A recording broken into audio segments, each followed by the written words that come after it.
Hey salut à tous, c'est Mr. Bellish. Alors aujourd'hui dans les tops, on continue sur notre série des duos, couples et rivalités, et cette fois on parle des relations amoureuses parce que Game of Thrones c'est pas comme chez les Disney et que bien souvent, être en couple égale mourir.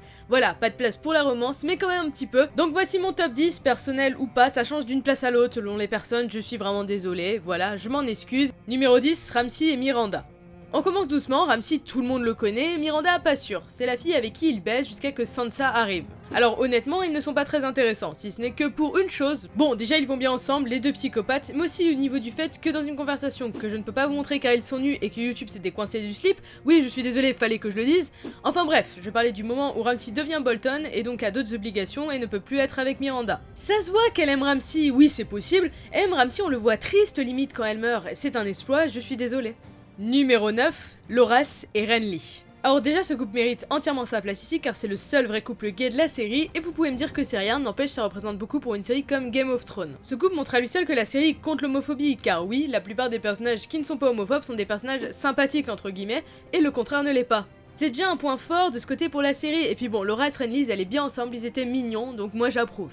Numéro 8, Tyrion et Shae. Clairement ce couple est bien foutu et jusqu'à la fin on va voir l'amour de Tyrion pour elle. Bon, la majeure partie des gens pensent qu'elle l'aimait vraiment, l'autre qu'elle joue un rôle. C'est vrai qu'après elle est allée chez Tywin, n'empêche les deux nous offrent des moments forts en émotion et Tyrion en souffrira beaucoup, mais jusqu'à la saison 4, il marque les esprits. C'est quand même une putain avec un Lannister, il y a de quoi choquer certains personnages. Numéro 7, Oberyn et Ellaria.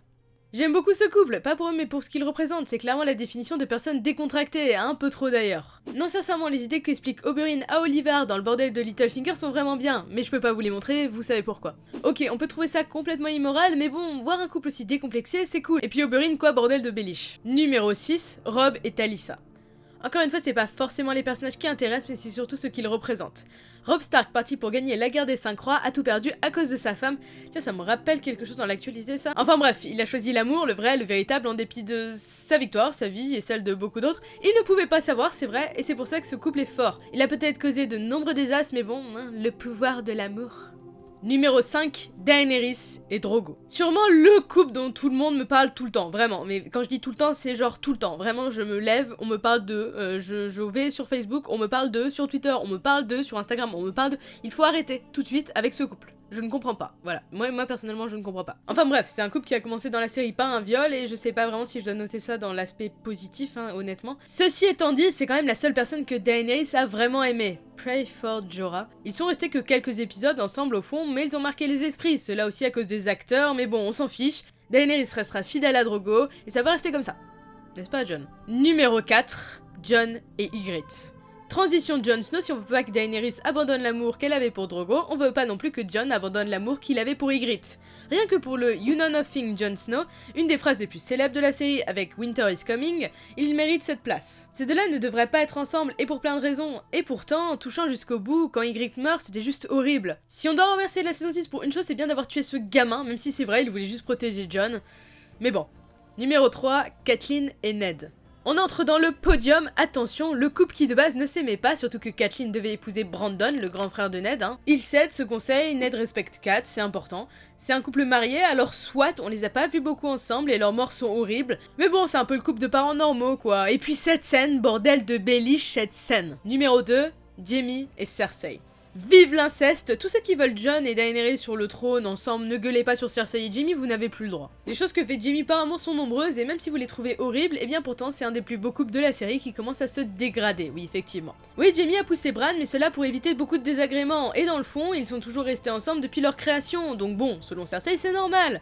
J'attends juste de savoir ce qui va se passer ensuite. Numéro 1, Rhaegar et Lyanna. Voilà le plus beau couple de tout l'univers de Game of Thrones, Lyanna et Rhaegar. Ce couple qu'on n'a jamais vu pour l'instant, mais dont on entend toujours parler. De véritables légendes vivantes et surtout les parents de Jon Snow. Ils ont déclenché la rébellion de Robert et donc le Jeu des Trônes, donc la série en fait. Tellement d'événements se sont produits à cause de cette liaison, combien sont morts parce que Rhaegar avait choisi Lyanna, comme dirait Peter. Cela pour donner naissance au héros de la saga, Jon Snow, le héros de la glace et du feu, l'élu, tout ce que vous voulez. Moi je dis, c'est juste magnifique. Alors oui, dans Game of Thrones, mieux vaut ne pas être en couple, mais ici un choix est à faire. Aimer la personne qu'on aime, vraiment, ou suivre son devoir et épouser la personne qu'on doit aimer. C'est une vraie problématique de la série, chacun son point de vue. En tout cas, pensons aux personnages qui se sont fait friendzoner toute leur vie. Peter, Jorah, on pense à vous les gars. Pour le prochain top, vous l'aurez compris, on va parler des rivalités. J'espère que cette vidéo vous aura plu, comme d'habitude. Allez, moi je vous donne rendez-vous pour une prochaine fois. Bye tout le monde.